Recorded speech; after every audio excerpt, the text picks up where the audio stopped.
Thank you so much. Oh my goodness, I didn't realize how many people had come in. I feel like a rock star. I do run the Teen Creative Writing Club at the library, is what she's talking about. So if anyone has teens interested, you can talk to me after. The thing is, people die every day, and other people are left behind, and most of the time, like in movies and books and some parts of real life, those left behind people are sad that their relatives have died, and even happy to plan memorial services and nostalgic, sorting a life into little boxes, this one for the homeless shelter, that one for Goodwill, this one for the library, that one to the pawn shop. But I wouldn't know what that's like.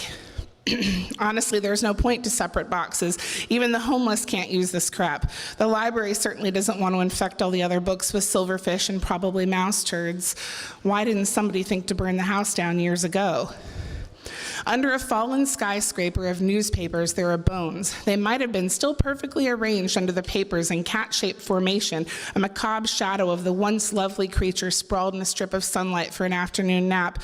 But I forcefully shovel a heavy stack of the disintegrating pages into a garbage bag with my rubber-gloved arm, and the bones spread out and trickle down like a pile down the pile like twigs in a falling river. The papers underneath and around the bones are darker, almost black where they've absorbed the decay. Beside the skull, there are smaller bones. The cat had chased a rat into the room of Newspaper City. The epic tussle had toppled the papers and done them both in. I wonder how long the cat was trapped there under the probably 2 full years of daily newspapers before it died. I wonder if he noticed his cat was missing. I wonder if he even knew there was a cat in the house. Then the tears come, and I hate myself for them, and I'm glad I'm here alone. I wasn't surprised that he died. I was just surprised someone told me. Granted, it was 2 weeks after the funeral, and now, here inside this dark house that faintly resembles the one I grew up in, I realize it was less out of kind obligation to a man's daughter and more out of necessity. Someone had to come. Someone had to clean out the house, and I wasn't the first person the realtor, Mrs. Beverly Mills, had called. I wasn't even the 5th. But I was the only one left, and I just had to come because nobody else would, and if I didn't, the bank would bulldoze the house with everything inside, and Mrs. Mills just couldn't stand the idea that important, valuable things might end up in the landfill, and she just didn't feel right about going through it herself. I almost didn't come. Even after I told the realtor I would, I almost didn't. But I knew stepping into this space, opening his drawers and his cabinets, touching his clothes, unearthing his secrets, it was all too personal for a stranger to do. If we define strangers by the amount of time they spend with a person, I was probably more stranger than Mrs. Mills, but still, I knew it had to be me. Amongst the newspapers and the bones, I cry for a few minutes or maybe an hour, I'm not sure, telling myself it's because of the cat.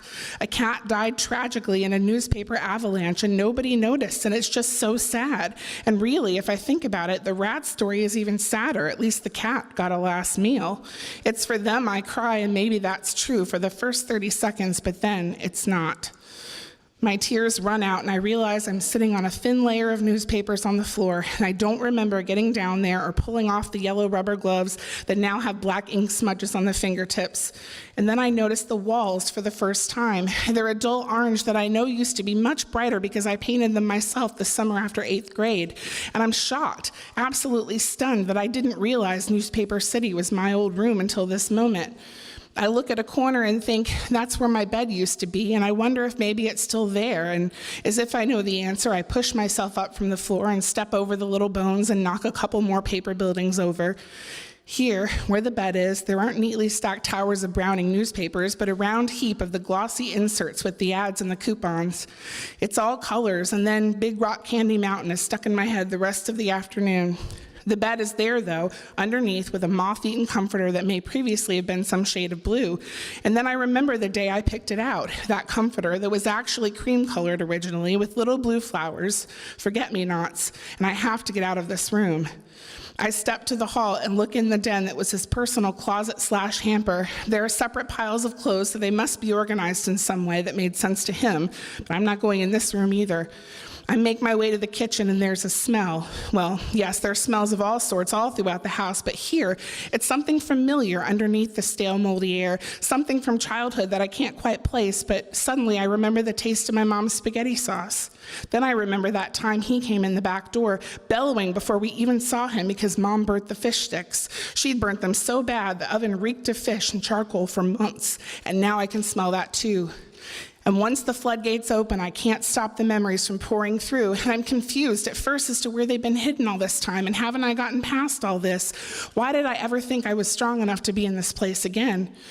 It's not fair, all the time that passed, the time that's supposed to heal all wounds, and that other bullshit about out of sight, out of mind. Tears come again, and this time I know they've got nothing to do with the dead cat, because this time I'm angry. When is the healing done, if not nearly 2 decades later? When? Can it ever even start when the disease is still there, silently festering, maybe even dormant, but not yet dead? It's cosmic trickery, this emotional herpes, latent, lying in wait until the worst possible moment to spout its red, bulbous, blistering heads. And meanwhile, how many other people am I infecting? How much damage have my own children suffered because of the things locked away behind my walls? I didn't know what I would find here, but maybe I expected some kind of closure, and I think I knew as soon as I started remembering things that happened in the kitchen that the only way out, or at least the best way, would be through. Instead, I call Mrs. Mills. I tell her I'm finished, that I've gotten everything important out, that the bank can smash the house to bits. She's thrilled. I leave through the front door without even bothering to lock it, my car keys in one hand and the white skull of a cat in the other. Once I'm home, I put the skull in a box and tuck it away in the back of a drawer, and years later, when I chance to come across it, I don't remember where it's from. The end. Thank you.